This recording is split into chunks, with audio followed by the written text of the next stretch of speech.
enemy wants for us on earth. He wants to try to trick us into believing that it's no need to fear God because he ain't going to help you anyway. He ain't going to bless you anyway. He's not going to do what he said he's going to do. But the reason I say it's impossible for the enemy to be correct, because everything God speaks, it forms. It already is. So just imagine if God says, I want a yellow cake with white frosting, it creates. Everything created on the earth, he spoke. That's why it's impossible for God to lie, because when he speaks it, it is. So the enemy is not an option in our lives. The enemy is not the one that's really in control.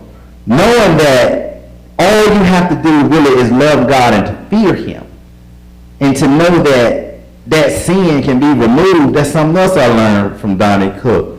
I was beating myself about something 2 years ago. He said, man, God been forgave you for that. What you doing? Why you still on that?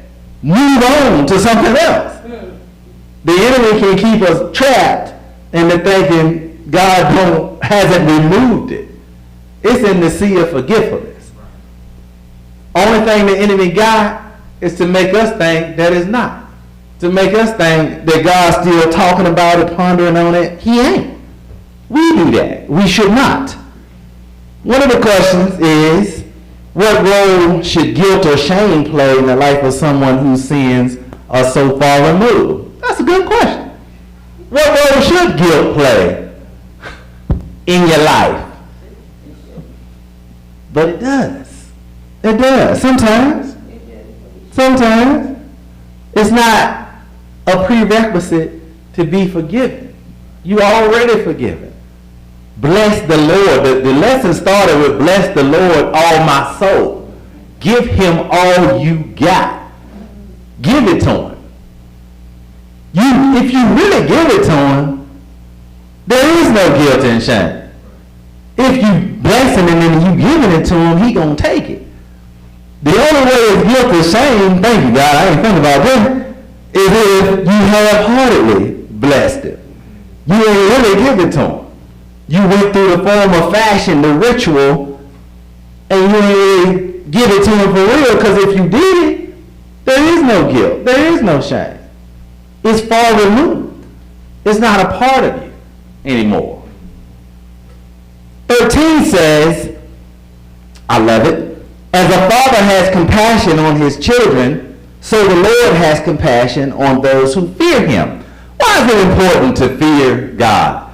That right there, why is it important? Why is it important? Then I say what I gotta say. Is it important?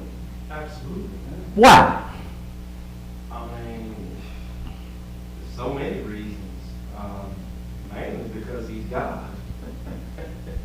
I mean, in a nutshell, he's creator, he's father, he's a sustainer. I mean, you can't, like, this mamby-pamby Christianity, Jesus loves everybody, and he does, but he loves you so much, it'll allow you to make your own choice and burn the lake of fire, too. Uh-huh. I mean, the Bible said you better fear the one that has both power to cast body and soul into hell. So, I mean, but, hey, when you put God in his proper place, yeah, you better be fearful. Pastor, I was just going to say, Pastor has taught me a lot. It's respect. Fear in this term, when you break it down in Hebrew to Greek, it really means respect. It don't mean fear necessarily like we trembling in the presence of God. Well, correction. Like we trembling when we think of God. It's more of the greatest respect you can have for any person magnified beyond anything you can think of. Just to be so respectful when they come in your presence, you bow. That is what the fear of God is all about, because knowing that, you're still in alignment. It's all about alignment, because if you don't have that respect, then you don't know his ways, you don't know his deeds. You're bound to get yourself into something that you can't get out of. I think the children of Israel a lot of times lack respect for God. They lack the fear of God. And that, I think, is what caused them to get in a lot of the issues that they had, because they would respect him for a little while, they would fear him for a little while, then they'll go over here and do something crazy. Yes, ma'am. I think it's sort of like how, when people are older here, when you encounter older people, you knew immediately when you go to somebody's old house. That's You good. knew to speak when you go in, because you don't go in First somebody's time. house and you don't speak. Yeah. You refuse, you remove your cap. Facts. These are like things, and you don't just go sit down, you let somebody say, come sit down. Facts. These are like, so it's like a respect thing in that nature, you know, and so you know these people, you know these rules, and so you abide by them. Or else, what are the repercussions? You are kicked out of the house, or you're not welcome, you don't get fed, whatever the case may be, or you get a whooping, whatever. So it's like that with God, you don't respect the commandments, you don't respect the authority, you don't respect what he's telling you, so you don't get the benefits with the disrespect. So everything you said is correct, and it made me think of home training. This is why you need a church. This is why you need a pastor. This is why you need preachers and teachers. This is why you need the word. Home training, God training. We have to be trained, because as we have learned, everybody don't have it, and you walk in somebody's house, don't speak in their house, you got to go, because that's improper. That's a lack of respect. You see this big row of shoes and you walk on up in here with your shoes on, but everybody else barefooted. What you doing there if you're not going to abide by house rules, God rules? And that's what it is. Excellent point. Verse 14 says, "For he knows we are formed. He remembers that we are dust." Little thing. Little bitty thing. What encouragement can you experience knowing that God remembers our limitations as creatures? You ain't the creator, you're a creature that was created. Are you encouraged? Knowing you have limitations? I don't know if you feel encouraged, but I think I'll take advantage of the point that I am just a human, so I do tend to use the excuse, well, I can't do everything, well, it's gonna take me a minute because I ain't God. So, Let you know if you don't intentionally mess up, but if you do, the Father will forgive you. Mm-hmm.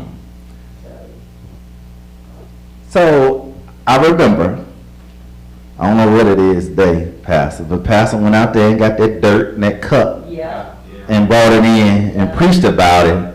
She held that cup up. yeah. How are you allowing dirt/dust offend you, ruin your life, rule your life? How? Because that's what people essentially are. That's what we essentially are. Until you become more in God, that's what you are. So how is it that dirt can so easily offend? And I think that's something we should remember. I'm glad that God remembered, but he knows the order of things. I think it's something we need to remember to help our daily walk. Unsaved people do what unsaved people do. Don't expect them to be a certain way all the time. Saved folks be what they are. You can be saved and undelivered in some areas. So he saved me, but it's some things he ain't take away right away. I have to keep going back to the word. I have to keep blessing the Lord with all my soul in order to get things back in alignment the way they should be.